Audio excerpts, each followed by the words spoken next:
I'll say what the Democrats did last night, even after decades of partisanship and even after Donald Trump is doing things that are partisan. I thought their behavior last night in not applauding a little boy with cancer, not applauding Laken Riley's family, was disgusting and unhinged. And I think they'll pay a price for it. We haven't yet shown the Laken Riley moment. Her mother and sister were there. That mother's face was the picture of anguish. I mean, it was just, heart-wrenching. And of course, her daughter was the subject and the name of President Trump's first legislative act that actually did get passed and is now law, the Laken Riley Act. Here's that moment of the president acknowledging the grieving family. Last year, I told Laken's grieving parents that we would ensure their daughter would not have died in vain. That's why the very first bill I signed into law as your 47th president mandates the detention of all dangerous criminal aliens who threaten public safety. It's a very strong, powerful act.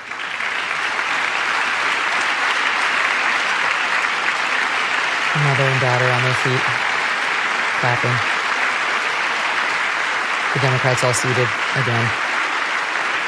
It's called the Laken Riley Act. So Allison and Lauren, America will never, ever forget our beautiful Laken Hope Riley. She mouths thank you to the president from Laken's mom. And once again, even after that piece of it, it was sort of a separate line about we'll never forget Laken. The Democrats did not stand. Here's the video again. Like, they couldn't even find the heart to stand for just that piece. Like, we'll never forget her. Nope. The grieving mother literally in tears. And they sat there. It's one thing, Mark, to see the Supreme Court sitting there. We know they never stand. Or, the heads of the military branches. They never stand. But those Democrats not even feigning empathy. What did you make of it? And Megyn, you'll recall that a year ago, Joe Biden had to be dragged kicking and screaming into saying her name at his State of the Union address after not acknowledging her brutal murder, after not having a consciousness raising to say, you know what, maybe we should listen to the public. Maybe we do need to close the border. Maybe we do need to figure out where all the people are in this country here illegally who have violent pasts. Last night, they were given a mulligan on this tragedy, that it not only is a tragedy for a family, but has implications for the country. And they refused to take it. They refused to be human. And I think, again, President Trump's plenty partisan. I understand how much they don't like Donald Trump, but there's opportunities to behave like a human being. And because of party politics and their Trump derangement syndrome, they chose not to. And I think it's a horrible thing. It's a horrible thing that they did. Why do you think so, Mark? Because I honestly, we've all been watching State of the Union addresses for many years. And in my experience, I don't remember them all bit by bit, but they would sit there and not clap if it were a partisan issue and telegraph to the country, I disagree. But on the human moments, you'd have many instances in which the whole chamber claps. If for no other reason, even if they're not really feeling it, just because of good politics. So clearly the Democrats met and decided it would be bad politics to clap for anything. Well, my reporting's mixed on that. Some of my sources say it kind of just happened spontaneously, that once they sort of got into the pattern of not clapping. Remember, the tradition is members of both parties escort the president out to the floor. And so they started the evening. They started the evening declining to participate in escorting him at the floor. Their view, and it's the view of tens of millions of people, he's illegitimate. He won the popular vote. He won the election. Even after January 6th, they still think he's illegitimate. And so that is manifested in that room by the party, by the members of Congress. And they simply, I think just in the moment, they sabotage their efforts to make this about policy and Donald Trump's policy, the implications of his policies on real people. And they turned it into an MRI of their soul, as the old expression goes. I can't tell you, I just can't see how a human being could sit there and not stand up for that little boy. I just don't know. I just, there's so much in politics that you can understand because you understand the motives of politicians, right? If you've covered them for a while. I can't understand not standing up for that little boy. I can't understand it.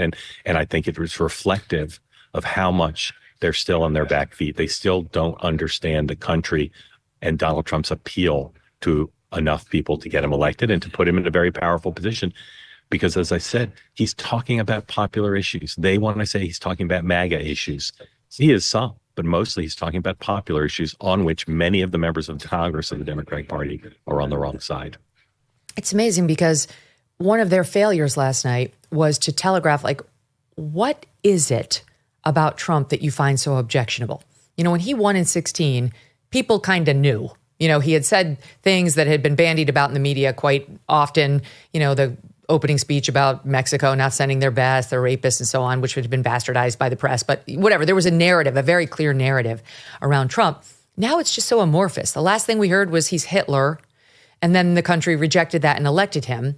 And that was one of the things I was searching for last night. Like, tell us what it is. What is the reason you hate him and you can't stand for anything? Your little bingo sign of Musk steals and just false, or the random save Medicaid doesn't really do it. So I felt like it was an utter failure of messaging on their part, which it was just wound up in a total victory for Trump, because there he is hitting his points, using a sense of humor, getting laughs, getting applause from the Republicans and probably from people at home. And then the Democrats walking right into the trap he had set of showing zero humanity or empathy, while also not making clear why it is they're being so nasty. It's an interesting question. I think I want to figure out a way to drill down on it with a series of focus groups, because the amorphous thing is they hate him because he's Donald Trump and they think he's going to destroy democracy. But some of them don't like Tulsi Gabbard. Some of them don't like Bobby Kennedy. Some of them don't like Pete Hegseth. Some of them don't like Musk. Some of them don't like Doge. Some of them create falsely that he's talking about cutting Social Security. I think that they're having trouble figuring out, because I think a Democratic Party and the anti-Trump movement contains multitudes, and it's obviously a weakness. The point last night from the leadership was, let's all focus on one thing, that his policies will adversely affect people. And that's a good debate, and there's some truth to it.